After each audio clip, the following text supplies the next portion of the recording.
I definitely think I did. Originally, when I was contacted by Prof. Watkins to say, would you entertain the notion of starting your PhD, I was a bit apprehensive, specifically to what you've mentioned, family life, work life, full time. But I must say it was an absolute value add for me in so many perspectives. I was encountering a lot of issues within my field, and I was unable to find a solution to it.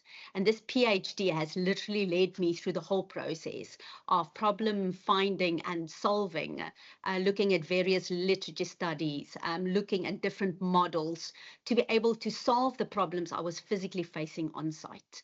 And with this model that I created, bringing the soft landing principles into the overall academic framework, I was able to solve the problems that I have on the ground. Not that I physically publicized it at work, but I did start working some of the information into my daily activities, being able to populate checklists, being able to roll this out to many of my projects. And that has alleviated a lot of the concerns that I had before. So we have improved on a lot of the practices we are currently following. It would be ideal if we could roll this out to a broader spectrum and having more companies follow this.